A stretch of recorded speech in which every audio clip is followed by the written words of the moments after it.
right, ladies and gentlemen, it's Friday happy hour live from the captain's room. I want to welcome everybody. Today is Friday, April 10th. I had a colonoscopy yesterday, so I'm just happy to be here. Speaking of guys that know what it's like to be post-colonoscopy warriors, I got my main man from the Songbird School of Music. We got Justin Reckamp, the Rec Center himself, and Joe Ray. Ray. I always say it right. Hooray for Joe Ray. Guys, welcome. The little music coming in here. It's a nice little setup. Today's podcast is brought to you always by Captain Demo's Big Truffle. Hot in all the wrong places since 1976, sort of. Also by the Captain's Room, very private events. And we're going to talk a little bit more about that later. And today, special sponsor, Alter Brewing, home of Ambergram and Popular Kid. We exclusively serve these beers at the Captain's Room. They're our favorites, and they'll be your favorites too someday. So, gentlemen, I know you've been working really hard all week. This is a family-friendly show, so everyone's going to have one beer. I'll put it down in front of you there. We're going to keep it PG and responsible. But I want you guys to reward yourself for a hard week. Thanks, John. All right. Thank you, gentlemen. So let's bring it down. Yeah, smooth. All right, Justin, we're going to go over to you. Can you give me a quick weather report? Take a look outside. It's 60 with a... Cloudy with a chance of good time here tonight, John. Looking good. Thanks, Justin. So far, looking nice out there. Thanks, Justin. Joe, anything from the newsroom? Oh, What'd you have for lunch today? I had a big arch burger. Ooh, McDonald's. Oh, boy. They're not a sponsor yet, but how'd it go? Was it good? It was fine. It was like a Big Mac. That's a huge testimony. You're like, I'm like, hey, so the new arch burger, it's getting all that press. How was it? You're like, fine. I mean, it's McDonald's. Cool. All right. It's like the same 4 ingredients, just recycled. Can we do that with a little more enthusiasm? Like, hey, it's like the same 4 ingredients. It's just It's like the same 4 ingredients, just recycled over and over. It's just bigger and it sucks. All right, guys, can we open these all at the same time? Yep. One. Except you suck at directions. 1, 2, 3. All right, hey, guys, one beer. Everybody knows the rules. Happy hour. Thank you for coming. Cheers, fellas. Cheers. Nice to see you. Thank you for your time today. And as always, quick sips. Thanks for having us, John. Happy to be back. Yeah, it's been a while. Like, you guys. So let me start out by saying how I met you guys. I put out this, this is in, I think August of 2024. We were getting ready to do our first event, and we need music. And I'm like, I thought I knew a lot of music people, and everybody I called was like, nah, dude, I don't do that anymore. It was like the Blues Brothers. They're like, no, I got a job at the Shea Paul. We don't do it anymore. I'm going to get Blue Lou and Matt Guitar Murphy next, and nobody was available.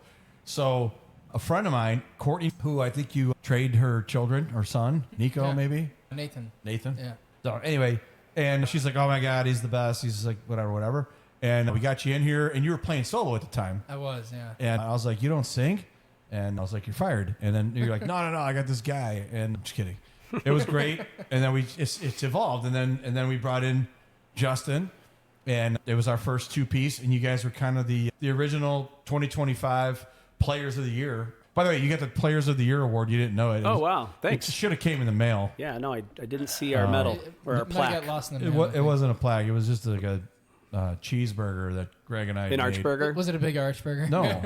It was it might have been a big archburger. Actually, you ate it today. He ate it. He already ate it. It came in the mail. He ate it, and he didn't even ask you if you wanted it. That's why I didn't hear about it. So fuck you, Joe. A lot of good times in 25, John. That was a fun year. Those are good times. And then, sadly, you guys haven't been able to accept many dates, but also it's exciting because you guys are so busy at the school that you're having to say no to stuff. So, hey, man, we're all growing, spreading our wings. Pun intended. Look how, see how I did that? Yeah, man. See how I did that? So before we go any further, that's how we know each other. And again, thank you guys for coming. Where is the Songbird School of Music located? Give a quick little shout out there, and let's talk about what you guys do at the school. We're at 300 Westlake, so it's right between York and West Ave, north side of town. It's a small office building, yeah. And how long have you guys been at that location? September of 24 is when we opened. So we literally opened our doors in September of 24, the same month that you guys did. So, and look at us now. Full circle. Just burgeoning. Love it. With just spirit and creativity. That's right. That's right. Feels good. And sweet haircuts. Still working on that. I had a student that walked into the lesson room the other day, and he looks at me and goes, "What happened to your hair?" What happened to your face? I'm like, "Here's a G chord." Have you ever fired a student? Fired a student? Yeah. No. That's good. No. Yeah, sometimes that would be bad for once business. in a while you gotta. Well, not necessarily. Once in a while you gotta fire a student just to I think I did establish once. dominance and let people know, No, never had to. like you're not some kind of just regular School of Rock type thing. You guys are the Songbirds of Elmhurst, right? Yeah. Let them know what's up. That's right. Yeah. So you guys have I don't know, how many students would you guys say you have, or what's the age range that the students range from? So we do just over 200 students a week at the moment. Oh, hold on a minute, dude. That's way more than I thought. It's way more than we thought, too. Yeah. Wow. No wonder you guys are shittier than normal at answering texts. Well, it was funny because Hey, that's something to be very proud of, guys. 200 students. it surpassed our wildest expectations. And when Joe and I were kind of putting the pieces together and setting out to do this, we're like, okay, if we can get 50 students by year 2, we'll be good. And then everything started happening pretty fast, and word of mouth started traveling. Man, and that's so we're fantastic. real lucky. You guys are making that big arch money now. I mean, just going out to eat every day, and just straight big arching it all over the place. Yeah, it's been a wild year. That's phenomenal. And so, how many times a week does the average student come through? Once a week? Is it Once a week. That's pretty average, right? Once a week. A couple times a month. Mm-hmm. And you guys are open, 8 days a week now? Feels like it sometimes. Great Beatles song. Yeah. Yeah. 5 days a week right now, but slowly trying to get to that Saturday too. Is it just you guys doing instruction, or how many people are doing instruction now? We got about 12 teachers. Wow, dude, 12 teachers? Yeah. Holy cats, that's a real business. I know we joke a lot. It's like we're somebody's boss. That's a weird universe. Oh, that's impressive. So where do most of these teachers come from? Do you snake a lot from the university, I would hope? We do, yeah. That's good. Yeah. That's good. Indeed, we've gotten a few teachers from there as well. A lot of referrals too from other instructors. Little plug Yeah. for Indeed.com. When you're looking for teachers, go to Indeed.com or just go to Songbird School of Music and pluck them right out of there. Yeah. Because they've already been qualified by you guys. Yeah.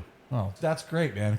Bravo and congratulations. to you Thanks, guys. man. Very, very happy and very proud of you guys. Thank you. That's quite an accomplishment. It has its challenges, but I mean, we're dealing with musicians. Joe and I, Hold on a that's minute. all we know. So we're like, Never okay, mind. You guys can handle anything. Yeah. That's fantastic. So across the gamut of instruments, what do you guys like? What do you teach, and what's the most popular? What kid? I mean, I'm guessing a lot of kids aren't like, man, dude, I want to learn French horn. we'd love it though. Big French horn guy. You've always been a big French horn guy since I've known you. Yeah, I know. The Frenchest of horns. My reputation precedes me. That's right. I saw it on your Indeed profile when I first hired you guys to be the house band for a bit. No, it's like the big 5. It's piano, guitar, voice, drums, bass. Those are In that order, probably. Yeah. Most of the demand is piano, guitar, and then voice. And nobody wants to play harmonica. I don't think No takers. 200 kids. We've had a couple accordion inquiries, which I know you could probably hook them up with an accordion Yeah, teacher. I know some Hungarian guys that we Yeah. can. But you have to play in a parking lot. Perfect. Open air. It's an open air instrument, really. In a zoot suit. Whatever. Yeah. Zoot suit, pantsuit. You look great. Gotta You look good in a pantsuit. Got to look the part. Nice crepe shirt and a pantsuit. Nothing but the best at the captain's room. Standard attire for the captain's room. Mm-hmm. So, but that's weird. How come nobody plays the harmonica anymore? I'm the only. I mean, that's good for me. It is. You got all the gigs. I mean, my own gigs. I mean, Yeah, I had to buy a building and create my own place to hang out with people because nobody wants to hang out with me. They're built-in gigs, which is nice. They are. Yeah. And like, I'm like, hey, I'm paying you. You got to play something that I can look cool. We learned that, I think, on night one. I think right. Yeah, you're like, right. okay, I got a harmonica from across the room. I'm like, He's like, what "Oh, key? What key? Oh shit! It's a C harmonica from Guitar Center. He made it sound good. That's right. No, it wasn't. It was a D, and you were playing an A. Yeah. And that's when we became friends. Scratch that off the record. Oh, see, all that stuff comes out in post, dude. Don't worry about What it. is that? This is a really beautiful harmonica. This is a JDR. So it's a Looks nice. Not up to speed Sleek. on my harmonica. it's kind of a custom build. You know, it's made for my Just for you? my embouchure. Yeah. You got to do the, I mean, how many guys know what embouchure is?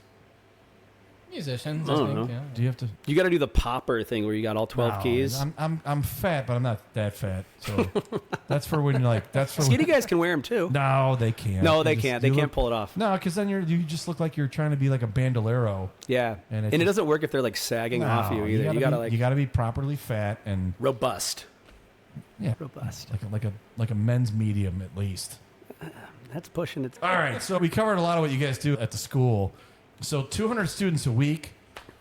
I mean, that's a hell. So you guys, how are people finding you mostly? Like word of mouth? Like some kid's having a good time and he's like, man, dude, you got to come and hang out and do the thing. A lot of word of mouth, and I'd say probably social media as well. Yeah, we have fun with the social media side of things. You actually do a really, I mean, not that I'm the judge of your social media, but some of it's really funny and some of it is really clever. And not that the clever stuff isn't funny, but it's eye-catching enough to where hopefully one of the parents, you know, Yeah. who's maybe they're having like a rosé or something and be like, oh, look at those guys. Sure. I mean, we've had a couple of families come in and be like, yeah, we saw your videos and we just want to come in and meet you guys. That's funny. We want to have our kids do social media with you guys. Yeah. You could do, you probably don't want to have a bunch of kids in social media. That's tough. What? It's not. You don't put kids in ads. Like Gotta it's be careful, You got to be real but careful yeah, with that yeah. stuff. But I did see a couple where you had some of your students. They were pretty funny. Participation. For sure. Especially if there's a moment happening. You're like, I got to ask mom and dad before, to Yeah, get- for sure. Want to end up on like WGN you don't want to end up for anywhere. like the wrong reasons. Correct. Yeah. So no. That's good. Yeah. No. And we lean into that too because it's like, you have to. So when you guys are meeting a student for the first time, do you ever get students that have never touched an instrument before at all? Most of the time, I would say it's probably 80-20. So mom and dad are like, hey, Jimmy wants to play the bass, and he's got like 4 ABBA albums and listens to them constantly. Jimmy sounds awesome. Jimmy sounds like he's got cool parents. Jimmy sounds like he's gotten into his dad's. Jimmy crack corn and I care. He got there, and he got into dad's record stash. Yeah. And he's like, Well, that's what a lot of it is, right? It's like a lot of these kids, they'll come in and be like, I want to learn a Weezer song or a Nirvana song or a Soundgarden, fill in the blank. That's how I would imagine it would come in. They really like a song, and then Yeah. they're like, they see somebody else playing it, and they're like, I want to be able to learn how to do that. Or it could be anything. Sometimes it's video music, but every student has a different relationship with music, and we really try to hone in on what that is and then explore that further. And that's really the teacher's job, to really find what inspires them and keep that going. I was in the band when I was in grade school. I played the saxophone. My first instrument was piano at the house. That actual piano that you play, Joe, here, that Baldwin Acrosonic was in my house growing up in Nice. Hillside. And then the woman that was our teacher kind of moved on and whatever. So I joined the band at school, and they didn't do piano for some reason at my grade school. Went to Hillside School at the time. And my brother played trumpet. Greg played trumpet. He was a hell of a trumpet player. And I was a saxophone player. Because I wanted to be, you guys know who Boots Randolph is? That's someone you got to look up. That's one of the most prolific, saxophone players. A tenor sax player, played for everybody, man. He played for Louis Prima. He played for Elvis. He was like the studio guy. The jobber on every record. Everybody. I think he did work with the song Wooly Bully, Sam the Sham and the Pharaoh. Any saxophone you heard in the 50s and 60s, I said, Louis Prima, oh my God. The guy played everywhere. And I loved that genre of music growing up. And I wanted to play, saxophone. So, of course, I played alto And here saxophone. you are. But it would be weird, though, if, we were in full swing and you're like, okay, let's play a blues. And you just whip out a saxophone. So that's why I was asking you guys about these other dates. You got a saxophone. I have a beautiful saxophone, yeah. Do you really? Yeah, it's my original saxophone. I Yeah. still have it. I had it nicely reappointed. It's a beautiful. Back in the day when Yamaha was like it's still a quality item. Oh yeah. But that was a gift from my parents, and then other people in my family have played saxophone. It's been all over the country, and then it landed back on Planet Demergent here about 2 years ago, and I cleaned it up and whatever, and I picked it up, and it was like riding a bike.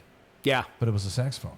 It dust the cobwebs off a little bit. There was a little more than cobwebs on it. Like we passed that thing around the country a few times, so I had someone like it's cool. It, but it's pretty cool. So it's something that I don't know. It's something that I always remember. That's how I learned how to read music, and then I never read music ever again. Yeah. Like for any instrument I learned because I don't know. Good ear. I don't know if I had a good ear. Well, it depends who's I'm teaching probably you too. OCD and ADHD and like Probably all of it. probably Like both of us. like 17 piles of the Yeah. spectrum. Well, with the band instruments, because when we first set out, we're like, yeah, we'd love to offer woodwinds, brass, and then we quickly realized that a lot of the schools offer those lessons. I guess it's part of the band curriculum. So it's like, okay, we'd love to do it, but there's just no demand for it. So are a lot of the kids that are in your school also in the band that they go to, in the school they go to? Some of them are. Yeah. And when you find that they're not, is it because it's an instrument that they don't offer, or Well, they don't start until fourth they grade. need like a ninth chair trumpet? They do have a ninth chair trumpet. But no, it's like a lot of my students' guitar, they'll be like, yeah, I play clarinet or I play flute or something. And sometimes it's like they just want a different outlet because they want to jam on the guitar, and then they'll play whatever music they play in band. It's Do they like come in ever and ask like, hey, I want to be an expert at the recorder? Like just some acid punk, just some like hot cross buns at 320 BPM.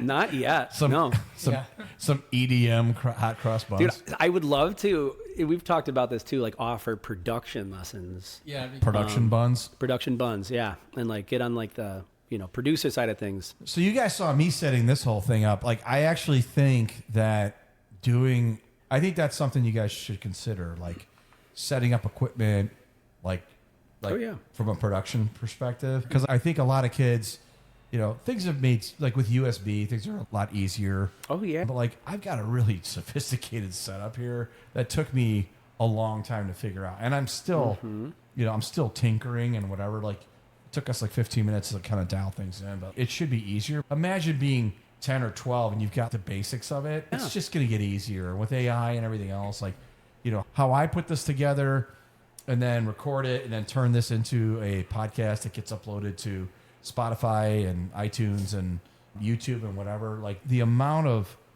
automation and AI that goes into putting something like this together to get it out. Years ago, I tried doing this and I was like, this is such a production. It's Right. a pain in the ass, Well- and like record it and then you're downloading it and then you're mixing. You got 3 cameras, you got 3 audio, you got to Gotta line sync it all everything. up, yeah. Everything is lined up and stuff now. And it's so easy to get. If you got a voice and you got something you want to say, it's easy to get stuff out there now. I mean, anybody with an entry-level laptop has a studio at their fingertips. You know what I mean? And there's free software out there, so it's easier than it's ever been. And even if it's not free, it's like I use something called Descript, DESCRIPT. They're not, but maybe they will be someday. But that's like the number one or one of the most popular editing softwares. It takes out all the ums and ahs. Like, let's say you were like, oh, we're having a recital on Sunday, and you mentioned the date, and it's wrong. Maybe it's the right date, but it's the wrong day of the week. It captures all your information as AI, creates a generated voice for you, and I can go back in just like I'm editing a Word doc, change Saturday to Sunday, and it'll sound just like you. And if you're not looking at the camera, Right. like throughout the thing, or if you're checking your phone or whatever, and like I go to you on a point and you come back and like you're looking at something or looking off, there's like a edit that I can do for eye contact that'll auto generate and splice in eye contact at that time. And I can, so like after I'm done here, I can produce this in like maybe 30, 40 minutes. Cause I got to go through and make sure like, things line up and whatever. Yeah. And again, I'm still learning, but like at some point it's like, boop, I'll be able to do this quality for all 9 of our listeners, maybe 10. Maybe there's some songbirds in Elmhurst that it is. Yeah, I hope so. No, I mean, I think that's a really cool thing for you guys to do because kids just, kids got a lot to say. They got a lot to play. Yeah, it'd be fun to do like a student feature, like once a week and, talk to a student. Yeah. Or, there's some cool stuff. So I was talking to you on text the other day, and I'm like, hey, what about this and that? And you're like, you got some news. Like, Yeah. I heard from a little bird. Little songbird. A little songbird got married. Was like, somebody's going to be a dad. Yeah. Hey, My wife is. Let's give him a round of applause. I'll Thank put you, that. fellas. I'll put that in the post. Yeah. The crowd goes wild. Oh, look at that. Vaudeville. Sometimes that's what it feels like. Yeah, see. A little scary. But yeah. My wife. Congratulations. My wife and I are expecting our firstborn in June. In June. And did they give you a date? June 12th. Do you know if it's going to be a boy or a girl? Boy. A boy. Mm-hmm. A baby. A baby boy. That's right. You think it's going to have red hair? Maybe. I mean, the jury's out. Should we put some money on it? Sure. Maybe We could hedge a bet. Start a baby fund. A little fun for the Bambino. Yeah, I don't Did hate you it. paint the room yet? Paint the room. What color? We did like an accent blue wall and then like a neutral color on the other three. Dorbs. Yeah. Did you have any say in that, or were you just like... Zero. Absolutely She zero. just- I fought for the one She blue looked wall. at you and she was like, feed me and then paint the fucking wall. Yeah, I was like, we got to get one blue wall, please. Yeah. I was trying to get four, but that was too tall of an ask. Yeah, that's good. That's good. Mhm. And she's excited. She's going to love that we're talking scared. about her on this. It's going to be great. No, it's funny. This is wholesome. No, enough. I love it. Yeah. What was the question? I was saying, is she like excited, scared? Like, Oh, yeah. She's All the so things? stoked. So excited. Yeah, we both are. and this is, again, this is your first. Mm-hmm. So you guys are like, did you guys do like a baby shower? How many? Yeah. Oh, boy. Yes. Three in total. I said, sweetheart. 3 showers? I will be in attendance at the end of one. And that was, she got the walls, and that's I got the that's when you showers. moved back into Joe's house on the No, that's when he finds me sleeping at Songbird when he comes in Monday morning. He sleeps in the van. This segment is called Sleeping at Songbird with Justin. That's great. So that's exciting. Yeah, all in all, we're very excited. I'm very happy. So, and everything's going great, it sounds like. So Yeah, man. God bless. And Thank you. We'll have a nice little gift. We'll have a little captain's room hat Oh. and a little onesie that says, my first time was at the captain's room right across the front. He would be so lucky. He would be so. You don't have to reveal it, but you guys got a name? We do. Oh. And I'll reveal. Can we get a little vaudeville music for that? Like Oh, that's all you know. is that the Incredible Hulk? Do you know the rest of it? Why don't you do it? Give a little hint here. Oh. It's Van Halen is his name. No shit. No, it's Ozzy. My son's name is Van. Did you guys know that? No. Never. I have, haven't so had the I pleasure. have 14-year-old twin boys. John Paul Jr., my wife's idea, not mine. John Paul Jr., and then Van, V-A-N. And my wife's last name is, or her maiden name, Van Housen. So that was like how that was a vampire. Yeah. But he's really named after Van Halen. That's awesome. So she's going to find that out on this podcast. Thanks to you. And you will also be sleeping at Songbird with me. That's right. That's right. I'll save you a seat. Spoon Man will be our song. No? Oh, this is great. It's perfect. So, congrats to you, Thank you, John. and I hope it's one of many. If you're looking for many, Yeah, I think it's yeah. live long, prosper. Yeah. I don't know, babies. And Joe, you're quite the father. Yes, sir.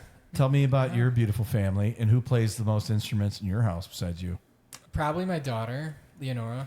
And I'm gonna say this is gonna sound creepy, but I see all the videos of you and your daughter, and they're fucking dorbs.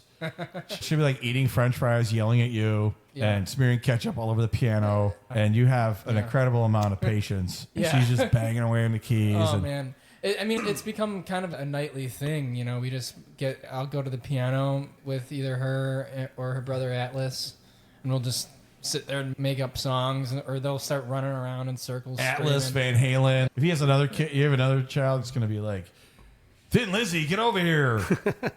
Thick Lizzie. Yeah, Cut it. That's my nickname.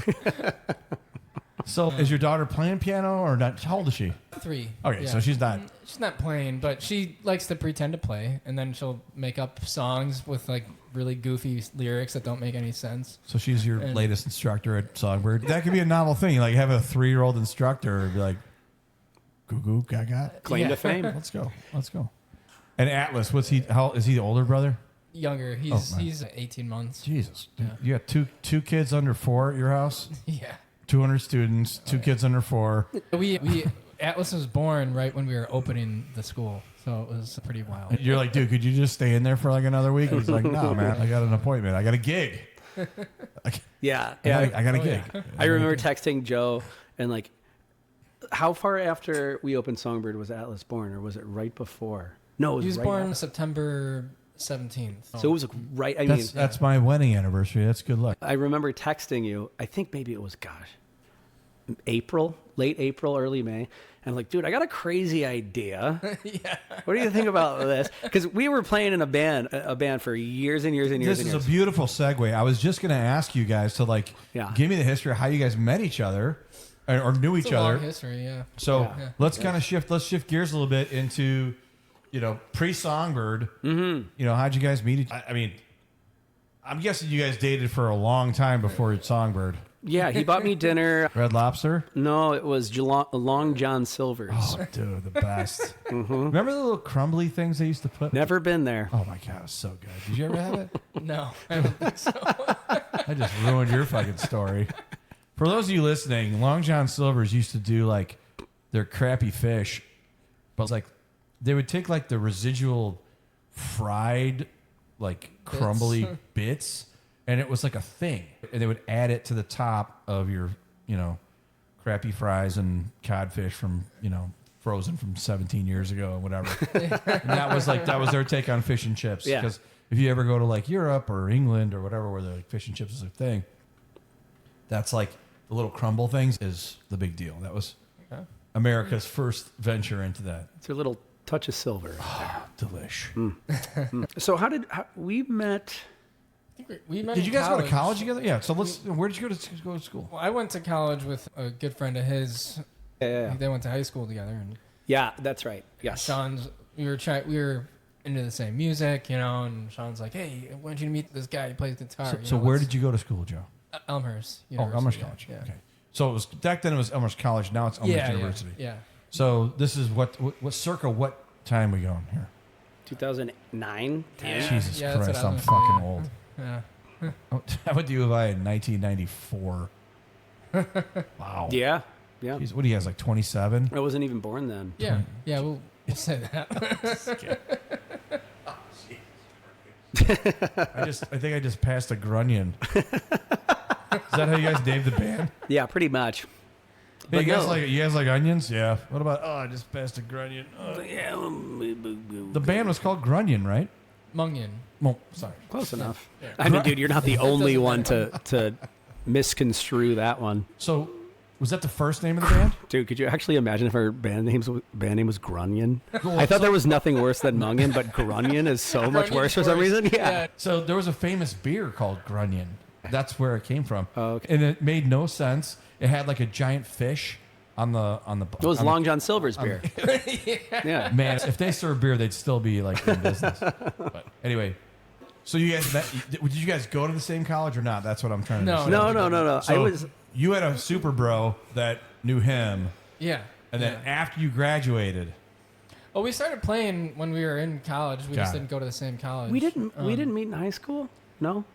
where did you go to No, high school? no, Were you a we York didn't. guy? We Joe? Yeah, I did. Yeah. All right, so you went to York, and where were you? Where did you grow Prairie up? Ridge. I went. Yeah, Crystal Lake, North Burbs. Oh, so you're north side, Canada, basically. Pretty much. Great White North, we call it. The but, Great yeah. White North of Illinois. So you went to school up there, and then how did you get? So you met through your dude. Mm-hmm. And was there like a hole in your band that you needed to fill, or There was no band. We wanted to start a band, and it kind of didn't really work out. We all went our separate ways. Like the first what iteration. was the first like bitch fight you guys had about being in a band? Oh, I don't even. You're like, I don't want There's to. a lot of them. You're like, Yeah. You're like, I don't. How wanna, much time you got, buddy? I don't want to play at Long John Silver's, man. I didn't go to It's school. like, I did want to play at Long John Silver's. See? Yeah. Entrepreneur. No, it's like we Artist. We as bands do, you try one iteration, it falls apart. Try another, falls apart. Then you add somebody. Okay, now the wheels are spinning, feels right. You know what I mean? But I think we started Mungan. It was 2015. The good old days. And I was in the city. I was going to Columbia, and you and Sean were still going to Elmhurst.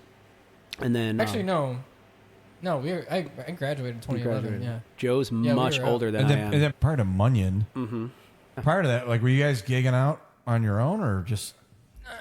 I was. Yeah. I'm playing in cover bands and When stuff. I was in college. What kind of cover bands are you playing? Grateful Dead cover bands. That makes a lot of sense. I was in a Talking Top Heads 40 stuff. tribute. Talking Heads tribute? Where the fuck is that band? Like, can we book them? Can we get those guys back together with a Grateful Dead opener? You would love them. They're great. What are they called? This must be the band. Were they called Grunion by chance? Yes. You're like, we took the band and we turned it into Munyan. A Talking Heads cover. Are they still playing? I think they'll play some private parties every now and then. They used If to we tour. conjured them up, we could get a deal. Yeah, you could. Yeah. Are they around here? Yeah, I know the bass player's out in Colorado, but she'd fly in. That's Yeah. awesome. Yeah, man. So were you playing keys for that band? Yeah. And what was it called back in the day? What? The cover band for... It was called This Must Be the Band. Interesting. Like, this must be the place. Is that the first band you were ever in? Yeah, I joined them right out of college and went on tour with them. Whoa. And It was a just- touring band. Oh, yeah. Went So, all like, over that was kind of the place. theme for today, like on the road to, like, settling down. Yeah. Like, not that it's a bad thing. It's just like... We I've been love there, it. like, Settling down was it's so nice, dude. That's a good move, especially when you're having a kid, talking about settling down. Because it actually is a good thing. It's hard. I mean, I tried to do the touring thing with my daughter being born and just... No. You can't make any money, man. I mean, unless you're really doing it, it's tough. And even then, you're just never home. And my It's hat like- goes off to all the bands out there traveling across the country in a van. Guys out there, gals out there doing it. It's not Yeah. easy, man. As my Respect. brother would say, as Creepy D would say, living on the road ain't easy. And that's why we stayed local. We played everywhere. That you was could his play. big quote. Living on the road ain't easy. That was one of his big quotes. Many quotes. Pioneer. He should be here right now. But we started the band. Actually, funny fact, Joe was not the original keys player. It was an old friend of mine. And I always knew that you were going to be the keys player.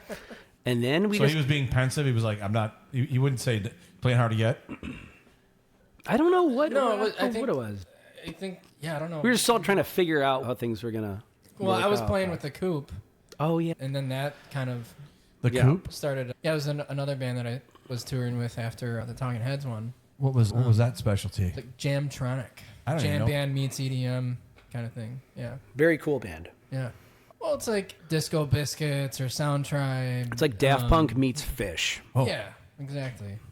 interesting. And were you playing at bars? Yeah, bars, venues, music festivals. You guys were touring a lot too, though. Yeah, for sure. So when you're on the road, how long would you be on the, like, how many gigs would you do in a year?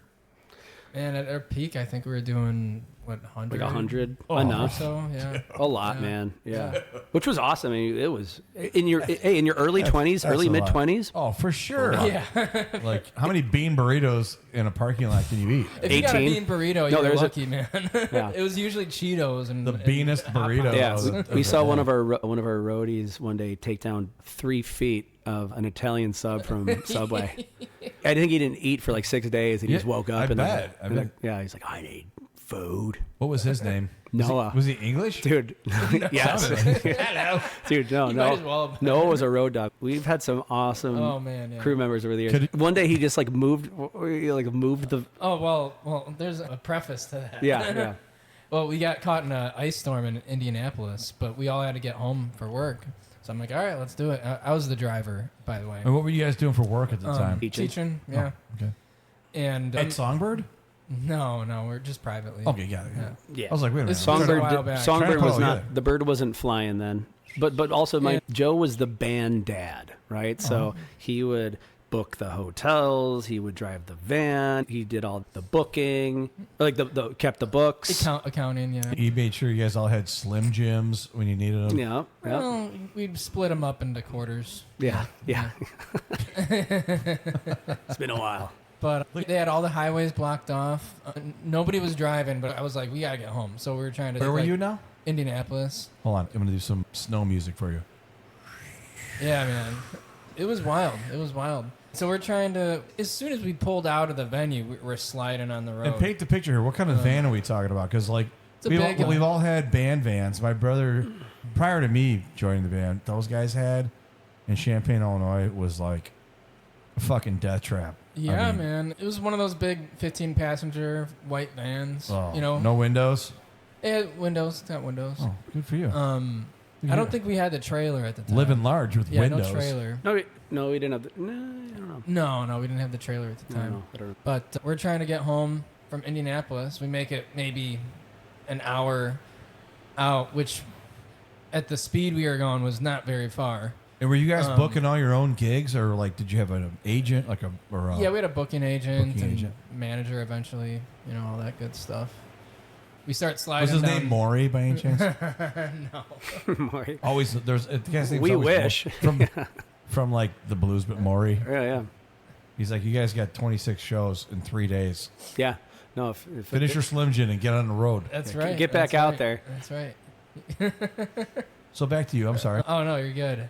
But yeah, we were just start sliding down a hill, just an icy hill, and end up kind of in a ditch. Not in a ditch, but just off the road. And Noah, this big ogre type dude. You know, How many guys are in this van?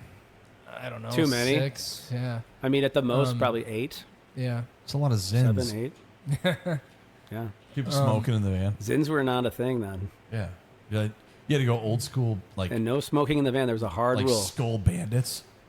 Yeah. Oh God! If someone was smoking in that van, could you imagine? Oh No, God! You can't. Yeah, you can't do it. It's a big no-no. Just, dude, put your shoes on and take your cigarette outside. All right, let's get weird. Hey guys, so coming back out of the break here, I had to take a quick phone call. All right, let's let one rip, guys. Well, every time I see her, she got no fancy clothes. Oh, every time I see her, oh no, she got no fancy clothes. Well, she took up all my money and threw poor me out the door. Take it, Joey, let's hear it, come on. Yeah.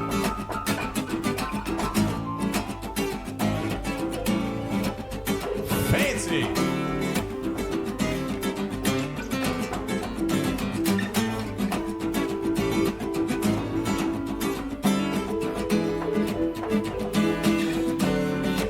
Explain it to him. All right, John, come on, let's hear it.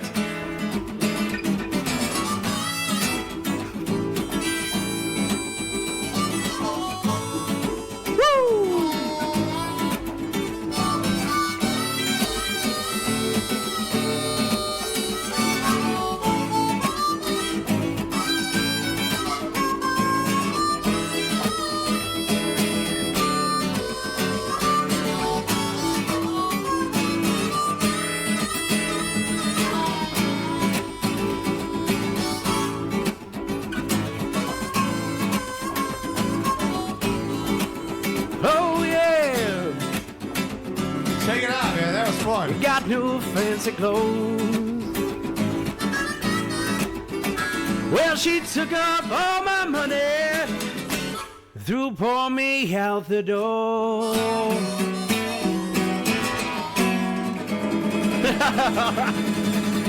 Wrong key. Wrong key. Hey, that's how we do it. Very Nice. Nice to hear that harp again, John. Oh my God, man! I had to knock a little dust off of that thing since this guys haven't been here in a while. Beautiful, Joe. What kind of piano are you playing there? That's This is a classic vintage You got a Yamaha Casio 317. YPT 210. You got to give Johnny his flowers on that. How many D cell batteries do you? Oh, it takes double A's, man. It's pretty. Double A's? Yeah, it's pretty crazy. Takes a floppy disk. You guys aren't old enough for a floppy disk. Oh, yeah. I remember those. This is the same beer we had. Shout out to Ultra Brewing, exclusively the IPA standard of the Captain's Room. So, cheers, Here. guys. Cheers. Happy Friday. It's like a meal in a can. That's probably not their tagline. But anyway, I'm just saying, like, you guys are on the road for a long time. I'm sure you have a ton of like crazy stories. We'll do that in the second podcast. But for today, like let's talk about like, was there anything wild and crazy that happened that's safe enough to share for today's podcast? No, yeah. We were, one story that comes to mind, which is, Hold on. Do you know what story he's thinking of? I think so. Oh, yeah. Are you scared? Yeah. He ain't scared. It's like any It's band's, like a big story. Yeah, it's like any, You looked scared there for a minute, Joe. But. any band's worst nightmare. We were touring and we were cutting the drive up. We were playing a festival in New York. And then our LD, our lighting designer, Ben, he lived in... LD. For those of you out there that don't Larry know, David. lighting designer. He lived in Detroit, so we were breaking up the drive. Anyway, we had the whole kit and caboodle. We just got a new light rig. It was about many very expensive light rig. All our merch, all of our instruments, and it's like our instruments are like our babies. You know what I mean? So it's like you never think you're going to part ways with that stuff. Anyway, so we stopped there. It was probably like 4 or 5 in the morning. Where in New York are we talking about? Well, the festival was in, I couldn't even tell you. I don't know, upstate New York somewhere. Like Buffalo area. Oh, Buffalo. Yeah. So up there in the woods. So we got to Detroit with the intention of, hey, we'll get like 3 hours of sleep, which at the time was a lot, and then we'll do the rest. We get there. We're like, all right, let's catch a couple Z's. We wake up. We park our van and trailer like a block away in front of somebody's house. Don't think anything of it. This seems like hey, Noah, this seems like a good enough spot than any. He's like, fuck it, pull it over. I mean, I think it was an eye shot of where we were. Now, did you guys? Yeah, how many roadies did you have? Like, we had a TM, a tour manager, TM, a LD. Hold on, Yeah. let's fucking An FOH. Come on, an FOH. Yeah, no, Front of house. Hold on. yeah, An FOH and an SD. Yeah, an SD card. an SD card. We had SD. Yeah, we had RAM TNT. We had A light guy, sound guy, and a merch guy, and a Yeah. tour 18. manager. Tour You know? manager. Yeah, there might have been 7, 8 people. That's a lot of supporting cast. That's why we never made any money. The crew members always made more than we did. So we got there. We got a couple hours of sleep. We woke up, and then half the guys are getting coffee or whatever. Then the other half are just trying to find, or they walk out to check out the van. And then I'm sitting, in the house doing whatever, and Sean, the bass player, comes upstairs and he goes, "Dude, the van and the trailer are gone." We like to play a lot of pranks on each other on the road, so I thought he was just messing with us. And the van was gone, disappeared forever. Oh. So it was wild, right? So he goes, "Yeah, the van's gone." So sure enough, everybody's out in the middle of the street, like looking around, like can't find anything. Did we just forget where we freaking out. parked or what? Yeah, we're like, it was late, no sleep. Dude, where's my car? I mean, van. Yeah. Unfortunately, it wasn't aliens that took the van, Dude, I'm getting like a pit in my stomach just thinking about it. because that's all we had. So And all your gear and shit's in there. everything. I mean, everything. And you get a gig in like 9 minutes. It felt like that. So we find it where we thought we left everything, right? And then we knock on the homeowner's house, and they actually answered. And they're like, "Hey, do you have any sort of like security footage anywhere, or like any cameras?" And they're like, "Yeah, we actually do." Right? They're like, "Yeah, it's pointed right where we parked the van." So she's like, "Come up." She let all of us get in her I'll house. make sure you get some pancakes. Yeah, she couldn't have been nicer. She's like, we'll pull up the security footage and check it out. And then we're all huddled over the computer, and she finds the timestamp. It must have been like 4 or 5, 6 in the morning, right? Yeah. And sure enough, these guys hotwire the van in what was probably less than a minute. I mean, they were professional criminals. So these two guys knew what they were doing. They that might be a class you add with like to Songbirds, like how to hotwire a van. Oh, we don't know how to do Like, it. well, just in case, like.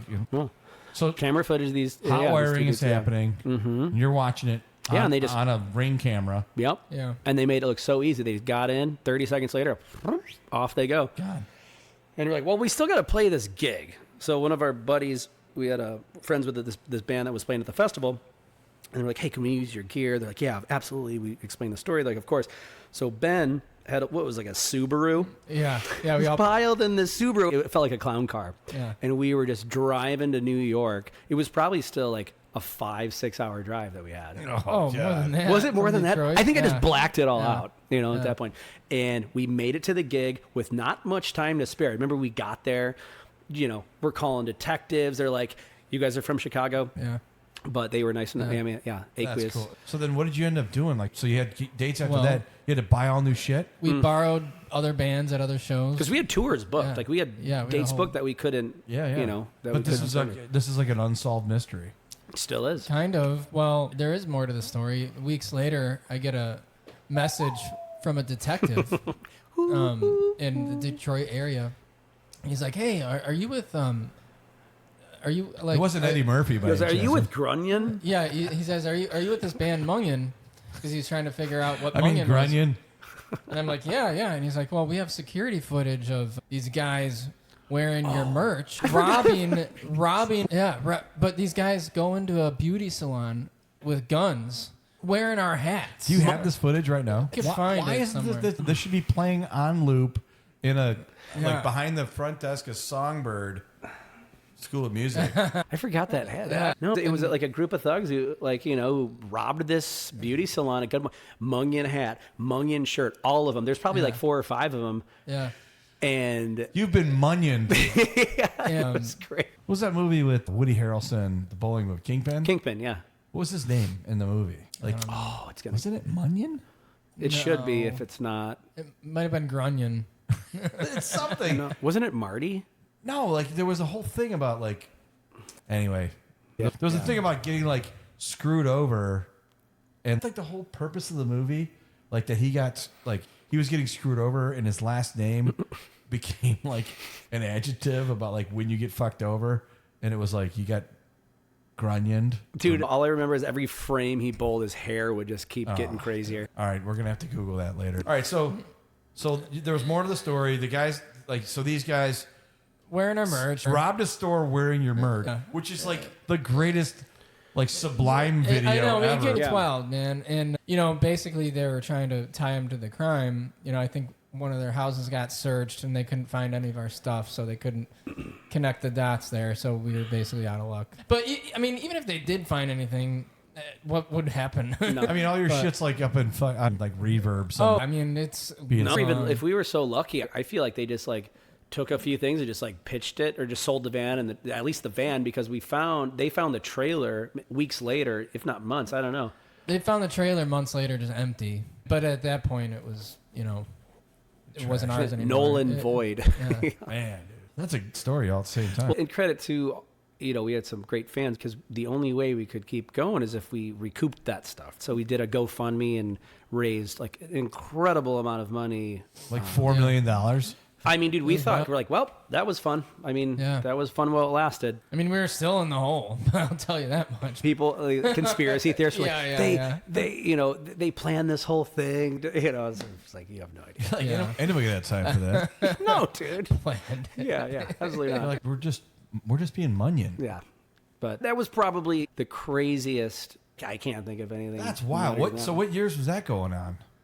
17? Oh Yeah, God, something like 6, that. Yeah. That's As if trying to make a living with an original band wasn't hard enough. The odds aren't in your favor to begin with, but when all your stuff gets stolen, that stings a little bit. so the moral of the story is Insure your gear. That's the moral of the story. Oh my gosh.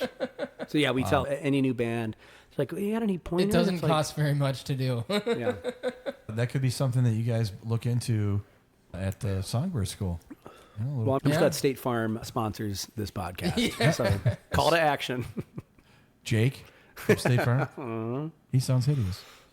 Well, that story sounds hideous. We're in April, you know, Yeah. May, Wow. June. Like, I know some of the dates I asked you guys to play that you're not available for. You said something about, like recital season. Like, is that I don't know if that's like an official thing or that's just for you Yeah, guys. it is. Talk a for little bit sure. about that.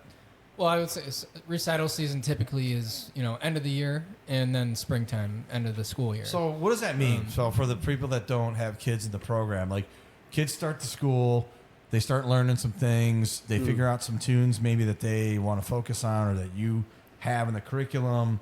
And then it's like, all right, man, like, you know, part of this is practicing with us in the safe place, but then you got to learn how to get over them butterflies, get it out there. Because that, to me, playing music like that, that's the thing that you can apply to every part of your life. Like, sure, man. you know, getting out there, being vulnerable, you know, going out there, not being afraid to be off, making a mistake, and picking it back up and keep going. It's not easy getting up on stage in front of a crowd of people. Living on the road ain't easy, and getting up on stage ain't easy. Yeah. No, these kids are a lot more courage than I do. That's for sure. Well, it's not like a mandatory thing because everybody has a different relationship with music. You know, not everybody needs to get up on stage and play. If that's something that they want to do, happily we'll facilitate that. Sure.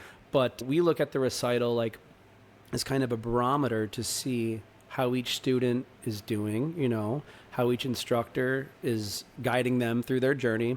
And so the parents or guardians can see that in real action. And like you said, there's no supplement to getting up on a stage and playing in front of people. You know what I mean? Dude, at any age. I mean, you could be 50 years or you could be Which 6. we do. So how old's your oldest student right now?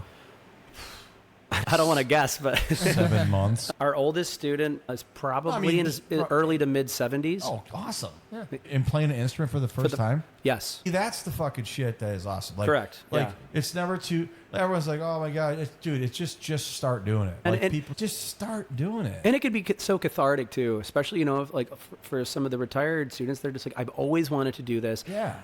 And now you got time. Yeah, and let's do it, you know, and it's so fun. That's awesome. Those are some of my favorites. So you got a couple of dudes. And they'll do the recital. Yeah. That's so, great. and kind of a fun fact. So With the kids? With the kids, yeah. See? So it's rad, right? See? That is like something that you ought to be filming. We do. Oh, Yeah. not my I mean, bad. yeah. So what do the old timers play? Like, are they guitar players?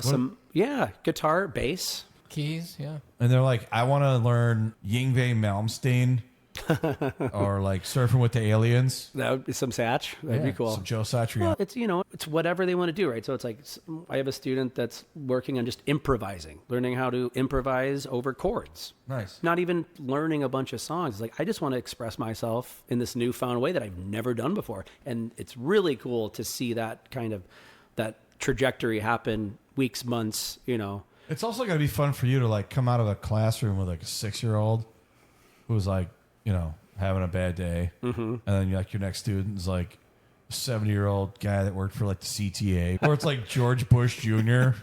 And he's like, think I could play some Joe Satriani? And you're like, hey man, express yourself. No, but that's what it's all In about, Elmhurst. man. In fact, you should be expressing yourself in Elmhurst right now. But really and truly, though, it's like, because, you know, some of them you could tell when they first inquire, like, you know, they're a little timid because they're like, do you guys do like older students? Oh, then maybe they'll inquire about their granddaughter or whatever. It's like, So they're calling in covert. well, not all the time, but sometimes it's like you got to kind of bring it out of them. There, and it's like our whole thing is like, man, if you want to learn, we're here to teach you. Brass tacks. That's it. That should be your tagline. Yeah. If you want to learn, we're here to teach you. It's Songbird School of Music. If you want to learn, we're here to teach you. I heard you have a couple thread lines you want to throw at us. You guys asked. We did ask. A long We did time ask. ago. Remember, we were starting at the same time, and I told you, we don't know if we're going to call it Songbird or. We did have some funky names. We were going to call it Boogie On. He's like, oh, I don't Joe's know. like, if we ever get the gear back, I'm out of here. I just want to get down our gear south. back and not call it Boogie On. I shopped it around. Even my wife was like, I hate it. There's no way. Is that your first wife? Second. Second wife? No. That's good. Actually, One wife's enough. Emily coined a songbird. Did she? I don't know if I ever told you that. Yeah. Sometimes you need that outside Yeah, perspective. just listen to your ladies. Yeah. That's why we originally were going to call this the Kristen's room, but Oof. I don't know. it didn't have a nice ring to it. Yeah. Captain's room might. It's Captain's room. So Yeah. we will. All right, so guys, I sent out a note and I was like, hey, the Songbird guys are coming. And you know, it's a couple years in, they're refreshing their marketing, and I was like, I sent this out on Facebook, and I sent it to a few people privately and a few people publicly. I did not tag you guys in it, but I asked like, hey, these guys are working on maybe refreshing some of their marketing. Songbird stuck. And as a follow up, could you please send that into my assistant? Yeah. Janice. Sure. Cool. All right, so these are some of the taglines that we're working on because we looked at your guys' website and we're like, hey, awesome information is how you get in touch. Here's the phone number, email, dates, fun stuff. These are what we do. But we didn't really see. What's your tagline currently? How do you elevator pitch? Play loud, work hard, be you. Play loud, work hard, be you. Yeah. God, I actually like that. Good. I have it tattooed on my back. So The back of what? depends where you're looking. Keyword depends where you're looking. All right, so guys, this one came in from Winnetka, Illinois. I won't use the names here. Songbird School of Music. Because your aunt that bought your son drums really does hate you. What do you think of that one? I think the aunt has the best interest here. I saved up all my money and I begged my dad, my immigrant father, to take me to this guy's house to buy a garage full of drums. Like 80% of Oh, is that it? 80% of that drum set. That's in good condition, dude. Well, dude, it was a... Are we looking at the American dream right there? I'm not even kidding you when I say it was a garage full of stuff. Yeah. I filled up like the minivan we had 2 times. We made 2 trips and brought all this stuff home. Yeah. And I'm sorting through like Ludwig cymbals, like John stole all of our gear. yeah, it was just a few years ago. No, like that was how I got started. So how old is that kit? That is a 1965. It's not a reissue, is it? No, that is a 1965, and it was matched up with a 1955 Rogers drum kit, and it was 2 sets together, set up. This one's actually from Brewing. This came in from Brewing, Illinois. It says, apparently anyone can be a band, even you. Songbird School of Music. Okay, so like, what are we talking about? An instrumental band, or like like a compression sleeve? I don't know. I mean, like anyone can wear diabetic socks. Yeah, that's what I mean. I mean, Rubber band? Why not? We could all do it. I like that one. It had a good ring to it. Yeah, it's nice. Something you guys consider. We'll workshop it. This one's from Addison, right around the corner. Mm-hmm. That could be a feeder to you guys. So let's play this. Let's listen to this one. It says, if your kid's out of tune and you can't take it anymore, just bring them to us. That's mean. I mean, but yeah, I mean, that literally is what we do. But it is. I mean, some of the times, like, it's like, a quarter of the lesson, let's tune that guitar. From Dave. It says, Dave, 12 years old, Elmhurst, Illinois. This could be one of your students. So Dave wrote this, submitted this. So this could be one of your students? Is it David Martin? Could be. Could be one of your students. Could be. We'd be lucky to have him. This could be a 5-year-old student, a 7-year-old student. Dave, next lesson's on us. All right. This is my personal favorite. This one's from all the way out in Lake Zurich. Yeah. Okay. Are you from Lake Zurich? Not too far. A couple towns over. But. It says AKA Crystal Lake. It says you can tune a piano, but you can't tune a fish as well as you can tune a piano unless you're trying really hard. I don't know what that means. I don't know. Maybe there's something there. No, We're not getting. I don't know. If you can't hold a tune, come to Songbird. We'll hold it for you. That's good. It's actually not bad. If you can't hold a tune, come to Songbird. We'll hold it for you. I mean, I could see that on the. Holding on to There's you. something in there. I like it. That one could use some development. I like that. Yeah. One. We can teach you Leonard Skinner, but it's probably still going to sound bad. See, I have an issue with that one. I love Leonard Skinner. Nobody doesn't like Sarah Lee, and nobody doesn't like Leonard Skinner. How many people come to you and we're like, "Can you play some Skinner?" Not enough. Songbird School of Music, because banging on pots and pans can only get you so far. I like it. I think that Yeah. your daughter might have submitted that. Yeah. Yeah, was that Leonora? It says Nora R. From Elmhurst, Illinois. That's her alias. He won't AKA, know. where's my fries? He does love fries. She does, yeah. Turning tone-deaf toddlers into rock stars since 2024. Well, we'll find out soon. Yeah. We don't know yet. Has but anyone that's our goal. had, like, claim to fame? Do you guys get a piece of the action? Like, when the kids sign up, do you, like, put a rider on them? Like, look, I know you want M&Ms in the green room. Right. And, like, you gotta have your kind of. bubbler. So what do the kids ask for in the green room these days? So everybody signs a contract when they come in for their first lesson, right? And there's fine print. And it's like, if you ever play Madison Square Garden, Songbird gets 50% of your total earnings. Yeah. Oh. Which there are a couple candidates which I would put in the running. So we have our youngest student, Eric Fletcher III. He's 3. He's 3. Dude's playing the drums like nobody's business. No. Yeah, I think he's going to do the recital too. Can you send me some video footage with approval, obviously, from his parents? Yeah. Can we start the show off with like a 3-month-old playing drums? That's ridiculous. 3 year. Sorry. You should have seen him. I would like to see that. Like, I used to represent him when he was 3 months. You guys took him from me. I've got videos of my daughter playing. She loves the drums. At 3 months? No. No, What kind of maybe party two. is this? 2. But it's like he's 3 still. years is something, But man. Dad plays. Dad's a music, like a hobbyist musician. Got it. And he's progressing. Jays. All right, I'm going to finish these off here. Music lessons so good, even your neighbors might forgive you. Yeah. Especially if you play the drums. That one actually came in from... Saratoga. That came in from Lansing, Illinois. Harry Carey's brought those in for you. Songbird, where we fix wrong notes faster than your last karaoke night at Josephine's.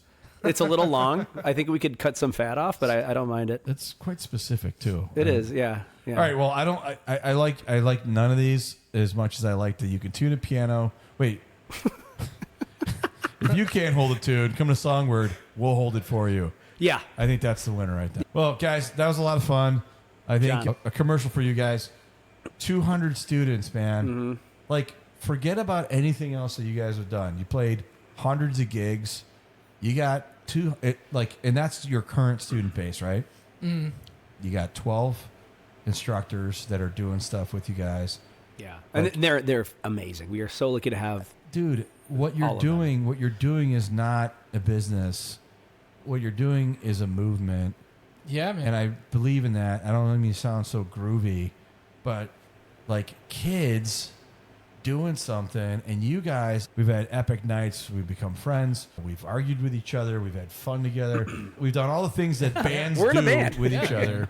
And you guys always got a home here. Thank you, And brother. you guys helped me get off the ground and start some things here. And you're helping all these kids get off the ground and start their career in music, whether that's just like being groovy at home and being annoying to mom and dad, or like going to take it to college and whatever. That's something that you guys got to really remember. Like, that's a guy that taught me how to play, and it's going to be like some, like Leonard Skinner song. Yeah, some shitty Leonard Skinner song. No, I'm just kidding. I love Leonard Skinner. Yeah.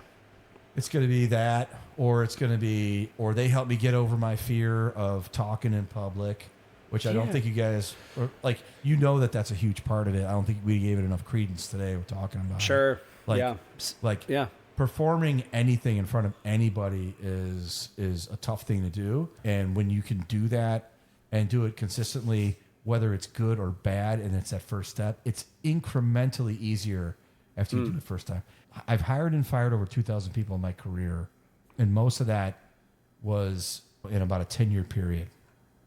And I had people that worked for me that were older than me, that were younger than me. Like, to see someone half your age come in and be unable to speak in front of a group of 6 or 7 peers or 2,000 people, in front of a conference or whatever. What you guys are doing is giving people the confidence to do stuff that they might never put it together. That's something really important. So I want to Thanks, man. I want to really bring attention to that, because it's a big deal. Like, you play an instrument. I would always ask people when I'm interviewing, I'm like, I'm a musician. I would offer like, hey, I'm a musician. I play a lot of different stuff. Like, I was only classically trained in grade school for 4 years on the saxophone, but I play like a whole bunch of instruments. Do you play any instruments? And if they say, yeah, then we had something instantly to talk about. And it was like that little connection, and me understanding, like, what do you play? Do you still play? This, that, and the other thing. It tells you a lot about a person. Can I piggyback off that? Please. So, and sometimes if it feels right, I'll bring this up to my students because a lot of them don't have friends or anybody to play with, right? And you would probably Play music, you mean? play music, and you would probably back me up on this, but I feel like there's no quicker path to developing a lifelong friendship than getting together with somebody and playing music. I would agree with that 100%. I've played gigs with people 1 or 2 times, and I feel like I've known them forever. Right, because you're out there, dude, you're literally putting it all out there. Yeah, it's vulnerable. Everybody take a swing at it. And if you could do it at a young age, and you could do it once, you could do it like always again. Listen, I know we're friends. I know we were wrapping this up, but that's something for you guys to take home as young dads. You're going to be a dad. Like, that patience that you guys have and are learning with those students is going to take you way past where a lot of the people that are doing things for the first time as parents, that's fantastic. And 2, I commend you, because it's not easy. I mean, having the patience to go through over and over, and the repetition, right? Because you guys didn't become good musicians like because of just like stark talent that hit you No. like lightning. Like you guys had enough talent to get to here, and then it was like, hey, if we're gonna do this or I'm gonna do this, I gotta practice hours and hours and hours by myself with a bro that would put up with your shit and listen to your thing over and over and over again. And if they can learn that resiliency, you know, and do the things that are uncomfortable enough times until it's comfortable, that is the definition of being a good human, is being able to deal with a whole bunch that you don't want to do enough times to where it's second nature to you. And that's what it becomes, you know, talent and reflex and all those other things. So you guys are teaching way more valuable skills than just music. I think music is super important. I think it's undervalued in the schools that we're going to. I think there's some really great teachers in my neighborhood here and also in Elmhurst that are doing everything that they can, you know, to like put a program out there and do awesome stuff. But supplemental stuff like what you guys do is super important. And those kids will be more successful in whatever they choose to do, whatever field of excellence. And, you know, really kudos to you guys, because it's not something that everybody can do. And you guys are bringing a valuable service to the community. So Thanks, Sean. thank you for what Thanks, you guys Sean. do. Appreciate it. God bless you. Love you, brother. You want to bring us out with some tunage, and we'll get this thing up and running and have you back again soon. A little recital here or something. Oh, yeah. That might be fun. A lot of room for collab. Like a summer, like a Sunday summertime ice cream man.